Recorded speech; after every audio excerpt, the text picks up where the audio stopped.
Hey everybody, so today we have here, this is really exciting, we have the new M1 Pro Max models. I believe this is the 14-inch one. It doesn't look like a really massive screen, but it's a 14-inch one.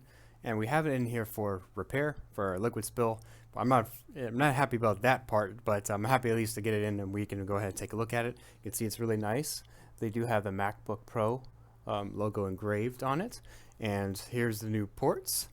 See, there's a new MagSafe port, and there's also USB-C ports, and then there is a headphone jack. And on the other side, we do have an SD card reader, another USB-C port, and HDMI. And on the front here, there is no more touch bar. They did get rid of the touch bar itself, and there is a power button that does go over here. It's a little bit different, and there also is, obviously there's no touch bar, and then there is I believe there's a little notch here. Is this the one with the notch? It's very hard to tell, but I think this one actually does have the notch, but you can't really see. I'm trying to get the reflection. I think you could see the notch and the light there. Since there's a new MagSafe, the old MagSafes aren't going to work. So MagSafe 2 and MagSafe 1 are obviously going to be too thick, actually. We have the old ones here. This is the newer one. It won't fit. It is still way too big. And you can actually charge via these USB-C ports. You can still charge the battery that way. You don't really have to have that MagSafe. I don't know if they're calling it MagSafe 3 or if they're calling it something else. I'm really not too sure. But let's go ahead and plug it in and we can at least see what we're getting. All right. So we have the laptop here. This is a custom skin, obviously. This isn't the one they're gonna give you, but it's a nice little custom skin that they put. It's very heavy. It's a lot thicker. I actually do have an Air here just to put in for comparison. I have one of these Airs. This is how thin this one is, and this is kind of the difference there. We're not doing like a review or anything, but it's just interesting to see how much more heavier the new Pros are. It does look like on these models, usually there's a little crevice here for the cable. It doesn't look like the cable is actually attached here anymore. It looks like it's just more of a bezel, or at least they don't have that coming out. So the FlexGate problem hopefully isn't going to be the thing, but we haven't even opened it yet or even taken a look. But we do know that these USB-C ports are meant for also charging as well. So let's just go ahead and see what we get when we plug in the USB-C port. So we do have we have about 5 volts almost, and we have no amps. And let's see if we have the same throughout each one here.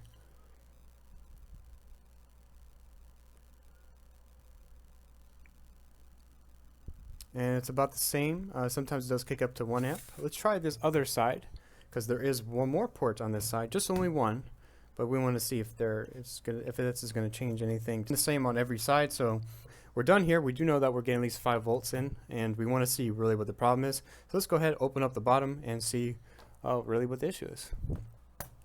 Okay, let's lift them up. All right, there's the back cover, and let's see what we got here. I do notice right off the bat there's a liquid spill. So that's definitely what's causing the problem. You can see some on the little coil there. See some on the keyboard connection. So let's go ahead and just remove it, and we will go ahead and take a look at it a little bit further. We'll go here. Let's put on some gloves too. It's kind of nasty. Okay. All right. There's a nice little chunk of liquid on this side, and it's really close to the screen, so we do have to consider maybe the screen could be impacted. You still have your Texas Instruments CD3217B over here, and probably the same on this side. But yep, this is kind of what you're looking at. It looks beautiful. Let's go under the microscope, see what we got. Nasty liquid here at the top. So this is probably some nasty liquid there. Ugh, it's hard. Look at that. Comes right out. There's no schematic. There's no board view, anything. This is very new. This is the newest model. It just came out, so it's probably what it is. Up here, some of the caps see have been damaged and impacted. That's the famous IC chip on USB-C. And let's go this side too. Looks clean. Should be pretty clean. Okay. And let's see if there's any other spots that we can notice on the board itself. For liquid damage, there was some actually on this side, so let's go ahead and take a look on this side. See that coil? There's that little black dot that's on that coil here. Doesn't look like it's really impacted. Anything else? This doesn't look right, does it? this one, why this is loose. Looks like it's been knocked a little bit, but not really sure that's about. Is there any liquid on it? Can't move it. Well, I guess you can.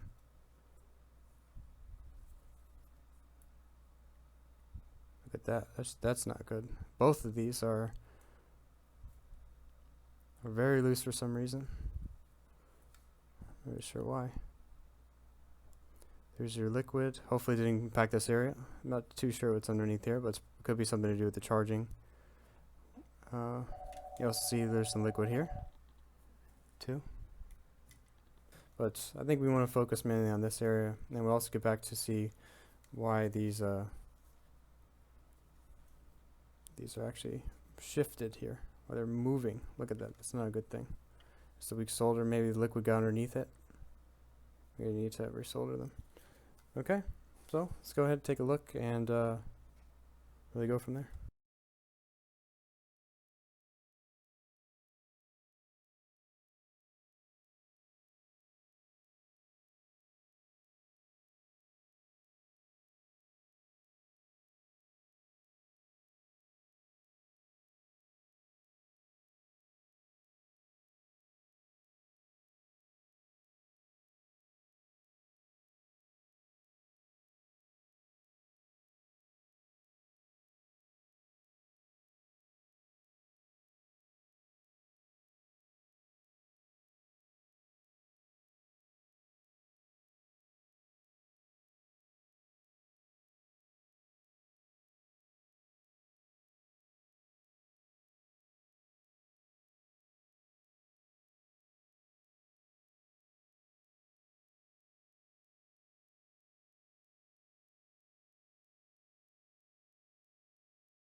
So back from the ultrasonic, back from doing a little bit of a repair, and we're gonna go ahead and see if it works.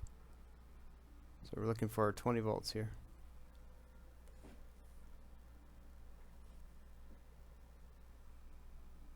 5, and now we're getting our 20. So 20 volts. Alright, so we did get our 20 volts. Looks to be pretty good. And we did do a little bit more work on this area. It still did need some work, even though this was put through the ultrasonic and we did a pretty good cleaning. We still did notice that there was a little bit of problems with some of the caps here. So let's just show exactly the damage that was there from before and why we did what we did. So if we go back to our recording, we do see that there are 3 caps that have been heavily impacted. Obviously the rest of it has been pretty much impacted as well, but there's 3 caps that have been heavily impacted. After the cleaning, the repair, and the ultrasonic, we did measure voltage on these ones, and we did notice that these need to be replaced. So we did replace them, and they are working, and now we are getting our 20 volts. So here's pretty much what we showed from before, and if you look at it now, what it's going to look like is put this under the microscope, and this is what it's going to look like now. So there are these three. These are the three again that we did replace, that we had to replace. Starting over this area, these are the three that we did replace. And if we go back, we can see how bad it really was. You see how bad it is, especially the one over here looks to be like it's almost completely black, it's burnt. And the rest of them still were giving a problem, so we did have to replace them. Clean up a little bit more obviously before we fully put it back, but there's one more area we want to talk about. This is the main area that's right under the keyboard, so if you spill something on the keyboard, this area can be impacted.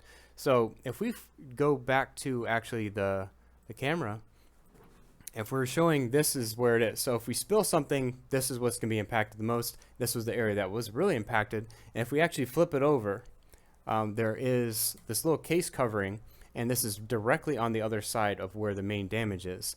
So you're thinking, well, maybe this has been impacted too, right? So we actually did see that there was an impact to this one, and this is the main power management chip. Let's go under the microscope, just take a look at it, show you guys. So you can see there's a nice Apple logo. You can see the Ultrasonic did do its job as well.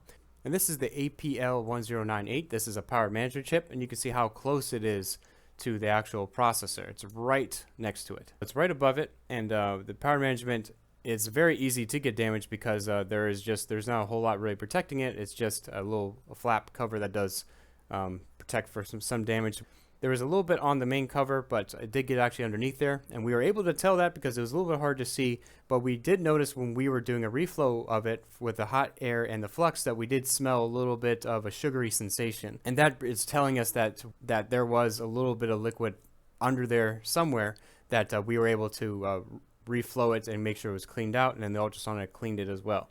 But that's a really important one. We're very, very lucky that this didn't get heavily impacted, because if it did, you wouldn't have a power on machine. And for this model, because of how new it is, there's no way to really get these components as of at least making this video. Just to kind of finish up, I do have a before and after, and this looks really good. I guess I could put before and after, but I would hope you guys would know which one's before, which one's after. But this is what we really did, and again, we did repair these three caps that were damaged. We replaced them, and everything's looking pretty good. We're getting our 20 volts, and we're very happy that the power management chip didn't get impacted too much to a point where we'd have to replace it, because then we would be in trouble. So let's go ahead and put it back together, make sure everything works fine, but it looks pretty good for getting our 20 volts. Just finished putting it back. I didn't totally screw everything in, but that's okay. We want to make sure it just test it. So let's go ahead, plug it in. Oh, we hear the chime right away. Fans spinning. Or they're not spinning. Maybe they don't have to for a while. But I did hear it come on. There's your Apple logo, and everything looks to be pretty good. It's loading, and it's going to show the customer name. So, alright guys, so I hope you guys enjoyed watching this video on repairing the 14-inch M1 Pro. It's always fun to see new technology come in the door. Unfortunately, there was a liquid spill, but at least we were able to fix it and show the repair for it, and I hope you guys enjoyed and learned something today. It's really fun, and yeah, so I hope you guys enjoyed watching. If you did, please leave a like. Really does help us a lot. Subscribe for more content. We'll be getting definitely a lot more M1s in. The 16-inch will be the next one to get, because that'll be pretty cool. They'll probably come out with the M2 maybe sometime later this year. Maybe we'll get that in too, so stay tuned for that, and we'll see you guys in the next one. Bye.